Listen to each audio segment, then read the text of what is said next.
did an oopsie. My name is Gloria's Poppy, and you're watching PEW News.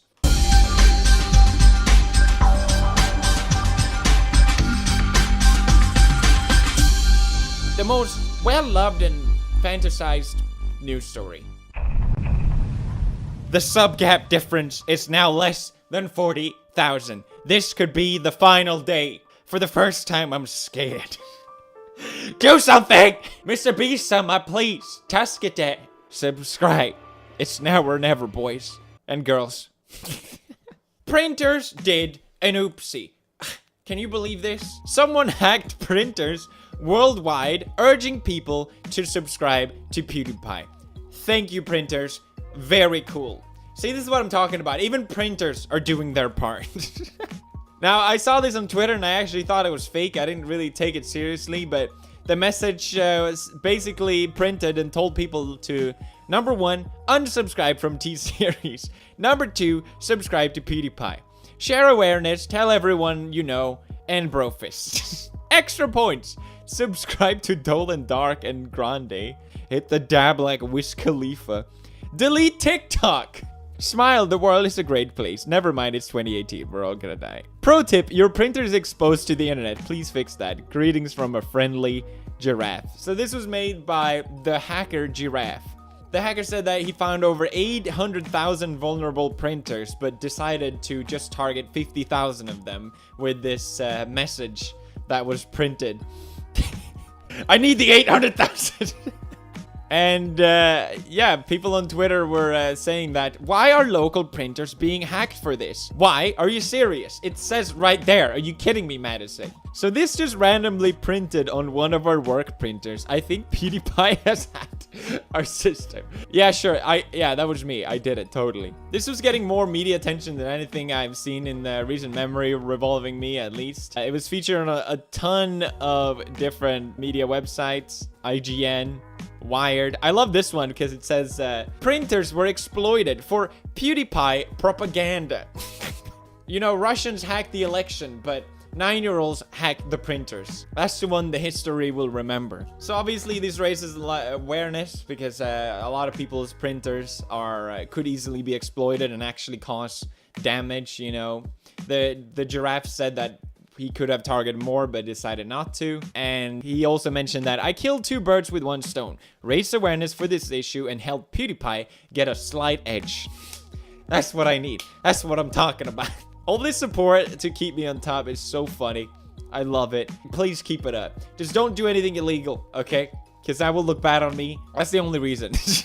I mean, it will look bad on PewDiePie, whoever that is. So make sure your printer or other devices that are connected to your Wi-Fi or internet in general is not open and can make sure that nothing bad happens. That's right, everybody. The hacker Giraffe also mentioned that there are several 100,000 open Minecraft servers.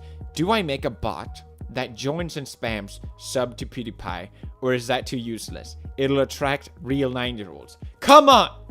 Desperate times calls for desperate measurements. Please. As always, passing the question on to you guys. What do you guys think? I'm just Poppy Harlow. Next news. Merch. That's right. Merch. There's only 4 days left on this. What are you doing? The hottest merch in the game. Buy that merch. Buy that merch. We have the very slick 70 million club sweater. Oh boy, look. It looks like PewDiePie has legs.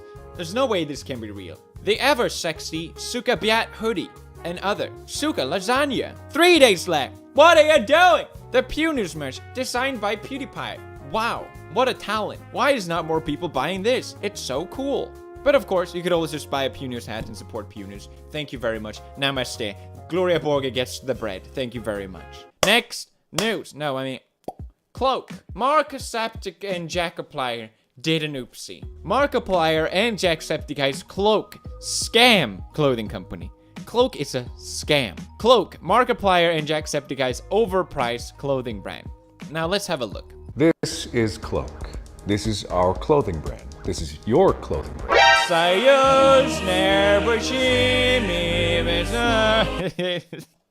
Like Patagonia, who are more for people who want to go outdoors. There's people like Lululemon who cater towards people who do yoga and things like that. But I don't really do any of those things. I'm not really that kind of person. And being someone who plays games all the time, I never really felt like there was a version of that for me. So it's athletic wear for people who don't work out. Now, clothes for gaming makes sense. At least from my perspective, I think gaming clothes usually are pretty cringy. They don't really have the best rep, at least. But people are saying that they are abusing fans with this brand because the prices are just too high. Fans are saying, these prices are too high for me. I'm poor. Oh my god, I really want a hoodie. And the prices being a hoodie for 80 bucks, 85, and 65, and 35 for a t-shirt. Now, when me and Marcia launched our clothing brand, Suki, we got very similar criticism. People were very upset at us for having overpriced clothing. But the thing is, we don't produce our clothes in China. We produce them in Canada. So it's ethical clothing, and we really wanted that to be part of our brand with Suki. We don't produce t-shirts for 10 bucks and then sell them for 45 or whatever. Our profit margin is totally fair, it's totally reasonable. Although we wish we could sell it cheaper, I do sell my merch, as I mentioned, represent.com/Pewdiepie, which is cheaper. But I've seen a lot of people with Cloak especially saying that, why would I just pay that amount for a t-shirt? I could just go to Walmart and buy a t-shirt for like $5 or something like that. But it's like, and do that. If you want to go to Walmart and buy shirts, just go right ahead. The thing is, those type of shirts usually won't last you very long. I guess that's fine.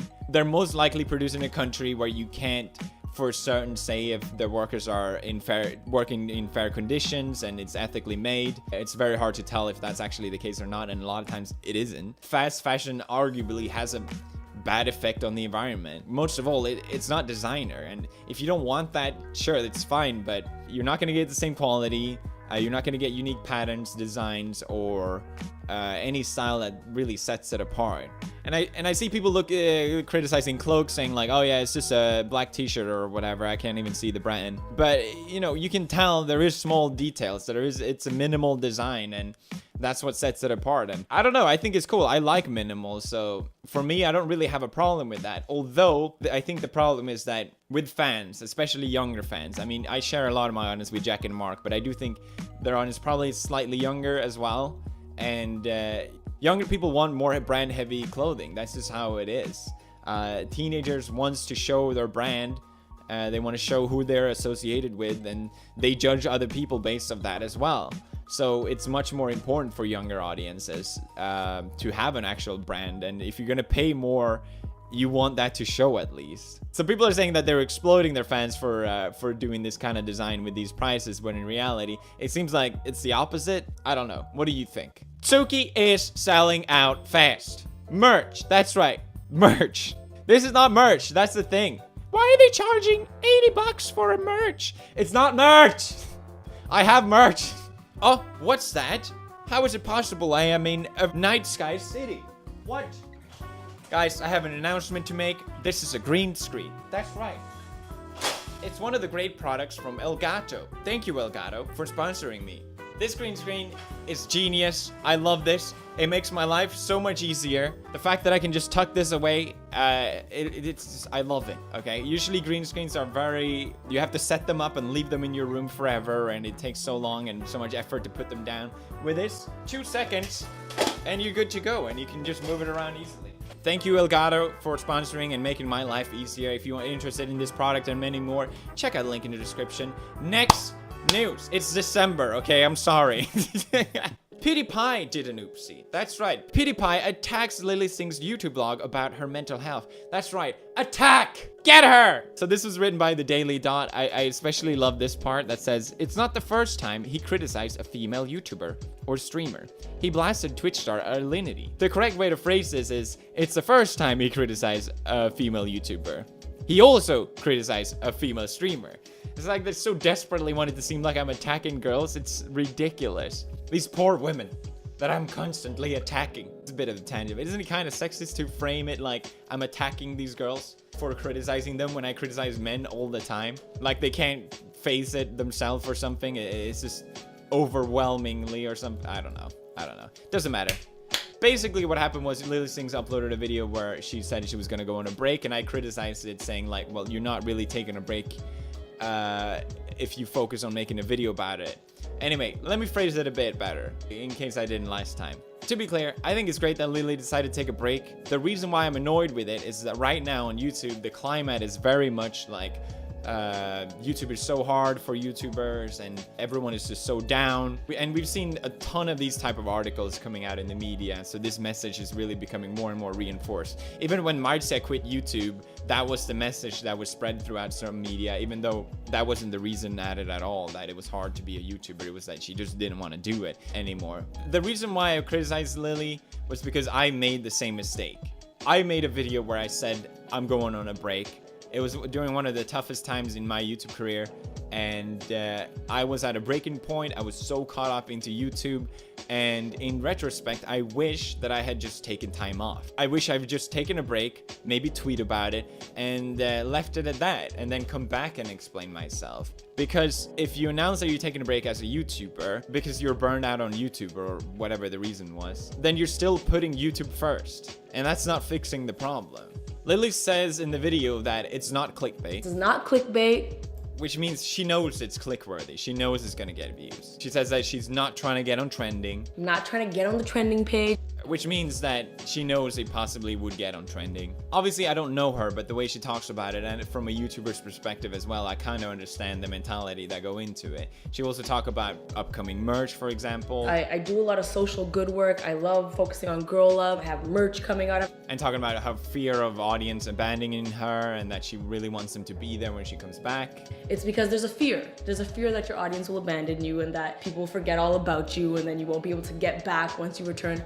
But she also says that she wants her mental health to come first. Why do I want to take a break? There's many reasons. First and foremost, my mental health. Based on what I hear in this video, I just don't think she's doing that. And saying how this video gets pulled in the media and talked about in the media, I'm worried that more people is just gonna do the same thing and fall in the same trap. If she really wants to feel better, I wish her the best and I want her to get there. I just don't think she can if she's still putting YouTube first. And that's speaking from my own experience. It's like expecting to solve your addiction by doing more of it. You're rewarded for constantly uploading on YouTube as often and frequently as possible. Obviously, people are gonna get burned out at some point. And if you don't, and if you stop, and if you don't upload, you know someone else is gonna take that spot for you and fill that spot for you, and I think that's why there's a lot of fear of taking a break. The irony or the paradox almost is that if you don't take a break and you always just do YouTube, then you're probably not an interesting person. You probably don't have that much interesting things to say, because if you're just uploading YouTube, where else do you get your ideas actually be worth people's time? People just don't sit on an endless amount of entertainment